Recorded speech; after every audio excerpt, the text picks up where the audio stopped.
I'm here with Earl Hovious. We're at his store in Southgate. No, yeah, Southgate, Michigan. I said Taylor earlier. Yeah, Southgate, Michigan. Southgate, Michigan. And it's store 483. 487. 487. I went the wrong way on 485. Okay. Earl, you're an absolute pleasure. I appreciate You make me laugh every time I hang out with you. Give me your background. What did you do before BIGGBY? How did you get in a position to be able to open a store? And then, why? Yeah, why did you do this? Well, before I did this, for 35 years, I was a software developer. And for 20 of those years, I was an independent contractor.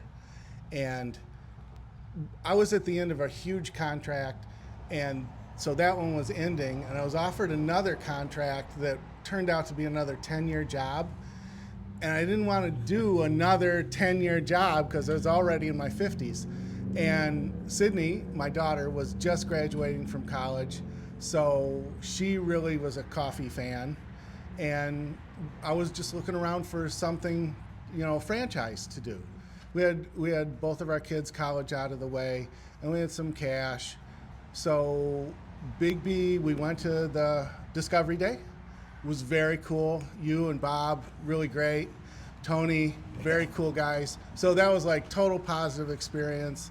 And we were able to find a location pretty easy. And then we're just doing this. Yeah. And I really like it, and That's nice. Yeah. Yeah. Do you still dabble in programming at all? haven't wrote a stitch of code in 8 years. Very good. Right? Yeah. And you've been in it 9 years now, right? 9 years 9 now. years. Yeah. And Yeah. My last job, even though it ended, there was a good year and a half of follow on. And it was a doing 10-year project. The new job would have been 10 years okay. that was offered up. The previous job I had for about 15. Oh gosh. Okay. And All so right. there was a year and a half of finish up on that. So yeah, I wrote some code after I left, but now, no, I make coffee and make sandwiches. Totally happy. It's more fun, right? It is. Yeah. So one thing, if I'm a prospective franchisee or a new owner in the system, I think the best people to give them advice or coaching, it's always our seasoned owners. So if you had some advice for somebody coming into our world or considering making an investment in doing a BIGGBY store, what would that advice be? Make sure you got plenty of free time. I've talked to a few prospective owners before, and they always tell me that they're going to keep their day job and then do this. I don't think it'll work out. Even though I don't work at these stores every day, honestly, my head's in it from the time the alarms go off to the time the alarms go on, even if I'm not here. And so many people think that they can have this as a part-time job, and it won't work out.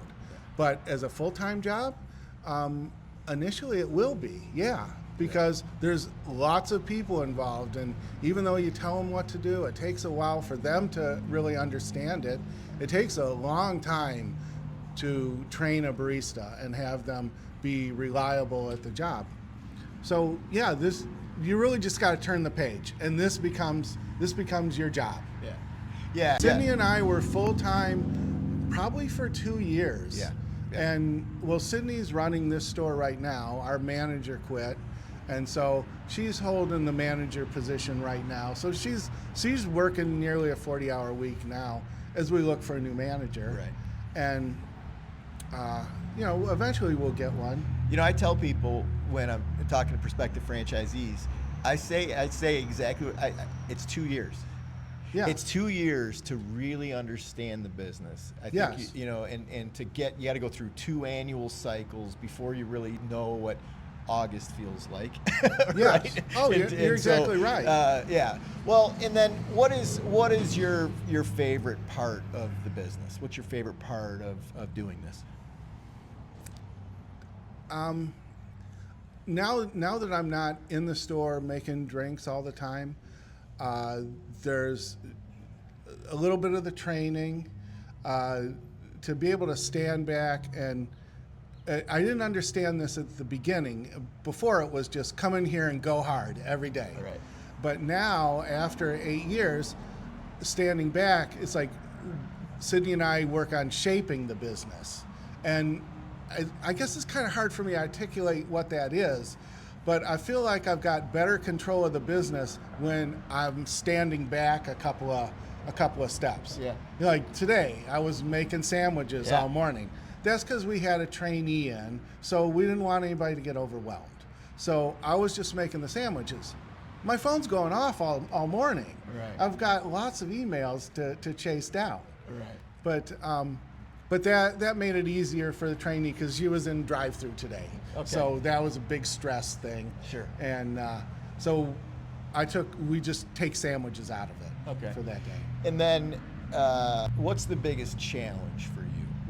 What was the biggest challenge, or maybe what's the biggest challenge today for you? Oh, making payroll, just making your numbers every day.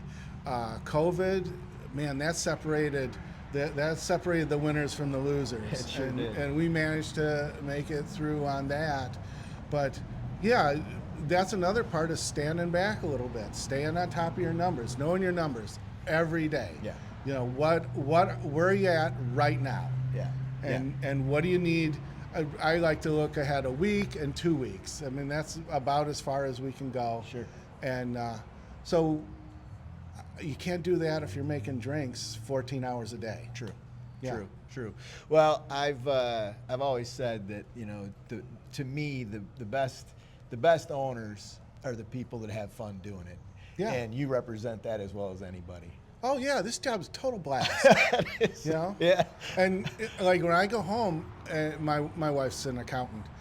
But try not to talk about it too much because it makes her jealous. Yeah, right. You know? Yeah. It's you and Sydney, you're just out there partying all day. It's like Compared to being an accountant, yeah. yeah. Hey, Earl, thanks for doing this, man. Appreciate it. Yeah.